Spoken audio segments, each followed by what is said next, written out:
Bonsoir à tous et bienvenue dans Le Débrief, votre nouvelle émission dédiée à l'actualité africaine. Chaque jour, nous faisons un focus sur les sujets marquants de la rédaction en compagnie du directeur de la rédaction, Khalil Bey. Bonsoir. Bonsoir Dalénie, heureux de te retrouver. De même, je compte sur vous également pour partager ce nouveau format sur toutes les plateformes. Et à la une, aujourd'hui au Gabon, à moins d'un mois des élections présidentielles, on se penche sur le duel attendu entre Brice Oligui Nguema et Alain-Claude Billy-Binzé. Est-ce qu'on peut dire que c'est clairement l'affiche de cette présidentielle?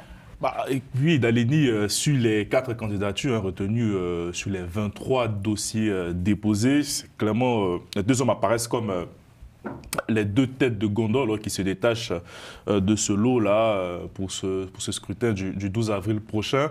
Après, la véritable question serait de savoir est-ce que c'était le duel tant attendu des Gabonais. Mais ce n'est pas le cas selon vous? Alors je reste perplexe dans la mesure que, après le coup de la libération, comme il l'appelle, le coup d'État qui a eu lieu le 30 août 2023, il y a eu l'espoir de l'émergence d'une nouvelle offre politique, loin du système mongo qui a été incarné par le général, enfin l'ex-général Oligui Nguema, qui était longtemps aide de camp de Bongo père et Bongo fils, et aussi d'Alain-Claude Billy-Binzé, par Alain-Claude Billy-Binzé, dernier premier ministre d'Ali Bongo.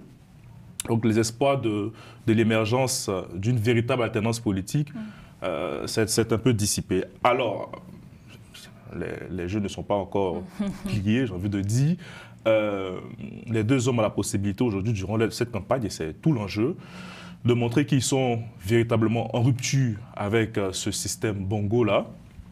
La tâche s'annonce quand même assez difficile, surtout pour le président de la transition qui vient de recevoir là, le soutien du PDG. Le PDG, c'est l'ancien parti présidentiel, un soutien qui apparaît comme un baiser de la mort, j'ai envie de dire. Mais est-ce que vraiment, concrètement, Alain-Claude Billy-Binzé a-t-il ses chances face à Oligui Nguema? Alors, la bonne nouvelle pour lui, c'est qu'il peut désormais circuler dans les Gabonais, aller à la rencontre des Gabonais. Enfin, je dis ça parce qu'il faut se rappeler des images au lendemain du coup de la libération, comme ils disent. Ces images, on le voyait huées par la population. Aujourd'hui, je mesure mes propos, mais je pense que certains Gabonais lui ont pardonné un peu certains trucs. C'est déjà un grand pas. Dans son programme, il propose de faire de la lutte contre le chômage sa priorité en supprimant certaines institutions telles que le Sénat, le Conseil économique et social et la médiature de la République. Ce sont des propos qui parlent au cœur de la population gabonaise, en majorité un jeune, il faut le dire aussi, Dalénie. Donc côté pile, il a ses chances. Côté face, le général, le président, il faut que je m'habitue, le président de la transition, Brice Oligui Nguema, est loin d'être un amateur. Il a savamment orchestré sa candidature et préparé en tout cas cette élection dont les conditions laissent à désirer et donc qui donne l'impression d'un match déjà gagné d'avance. Donc ça va être assez difficile pour lui quand même. Au-delà même de ce fait, il faut aussi dire, Dalénie, que les Gabonais, le 12 avril prochain, avant de poser leur bulletin de vote dans l'urne, se poseront cette question-là. Pourquoi n'a-t-il pas fait hier ce qu'il propose aujourd'hui? La réponse d'Alain-Claude Billy-Binzé déterminera sa capacité à conquérir la magistrature suprême le 12 avril prochain.